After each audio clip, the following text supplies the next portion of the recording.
before you proceed on to this video, okay, remember to try this question first, okay, before watching the rest of the video. It's important to try and to see what is your mistake, what is your common mistakes, and how do you rectify it. Okay, it's not just watch the video and get the answer and just get along with it. Okay, that's not the purpose. Okay, the purpose is to check your understanding first.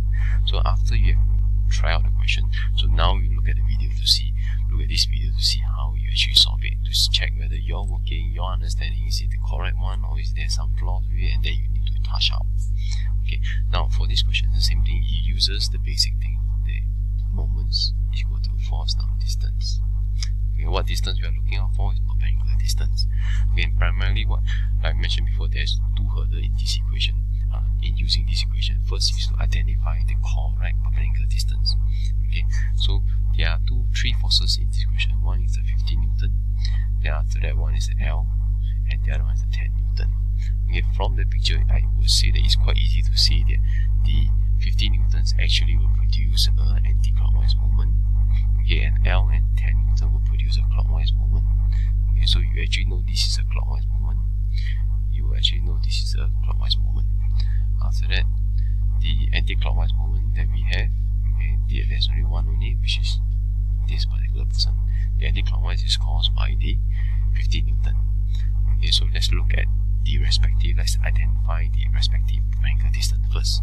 Okay, for 15 Newton, I would say it's quite straightforward. This is the law of action of the force. I'll copy it and I place it on the pivot, and you actually get the perpendicular distance for D50 straight away, and you can see it will be this 20 cm. Okay, so this 20 cm will actually be the perpendicular distance for the 15 Newton. I will label it as D50. Now, how about the perpendicular distance for the two other forces? Okay, so let's look at the first one first. Okay, L. Okay, so look at first thing to do is identify the line of action of the force. After that, copy and paste the same line at the pivot, and I want the shortest distance between them. Okay, and the perpendicular distance will appear, it will be DL. Okay, you will see simple straightforward of 10 cm here. So the perpendicular will be actually 10 cm for force L. How about the force 10 Newton? Same thing. Okay, we'll repeat again. I will have the perpendicular distance, the line of action of the force of 10 Newton. After that, I'll copy and paste to the pivot, and I will have the shortest distance between these two lines.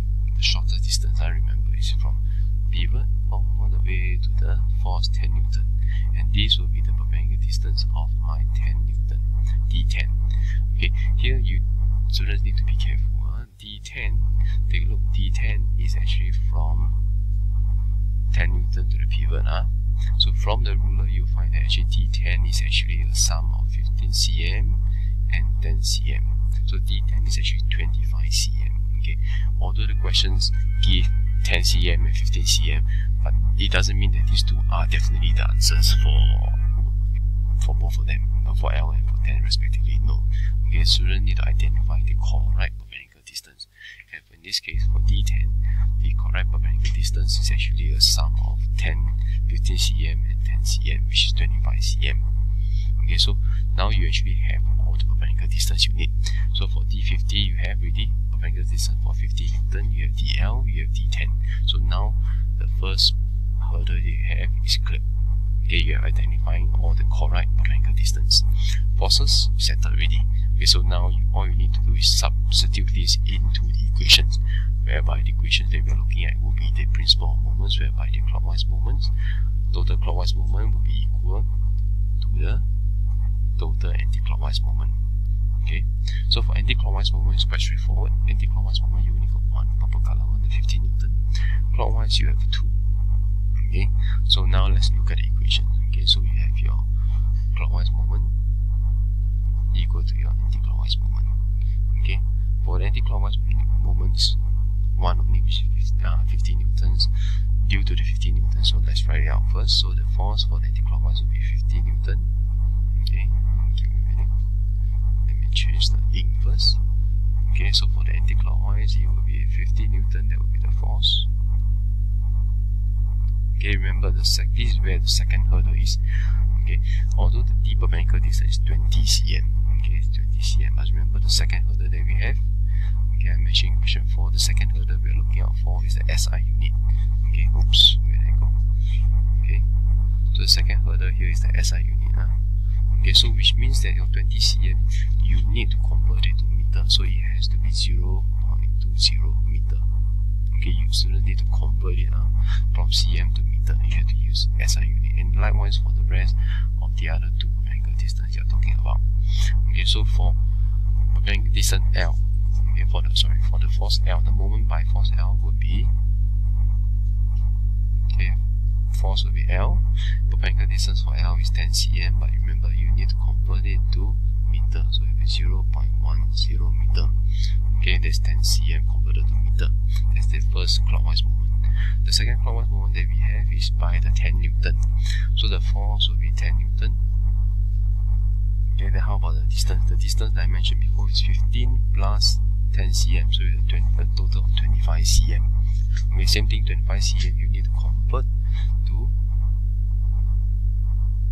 meter, so it will be 0.25. Okay, so do not just substitute 0.25 25 cm inside. Okay, you need to convert it to meter first. Okay, so if it's 0.25, okay, check all the components are actually in their SI units: force in Newton, distance in meter. Okay, so once you have it, okay, the second hurdle is clear, and you can proceed on with your solving of your algebra equations. Okay, so 50 times 0.2, I worked out earlier, it will be 10 Newton meter.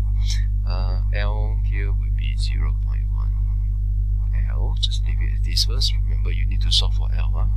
Okay, 10 newtons times 0.25 will give you a 2.5 Newton meter. Okay, then after that you solve it out, you will be make L the subject. Okay, this guy will give you 7.5. Okay, 10 Newton minus 2.5. Okay, then after that same thing, solve for L. Okay, so we have 7.5 divided by 0.1. Okay, 0.1, and if you put inside your calculator, you will have 75 Newton as the answer. Make sure it's 2 SF. Okay, once you have this, L will be 75 Newton. Okay, the working here, take a look at the working here.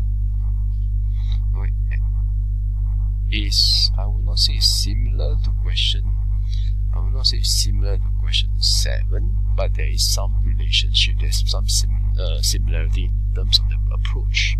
Okay, so students, you really need to understand the approach of using principle of moments and to solve it, apply it.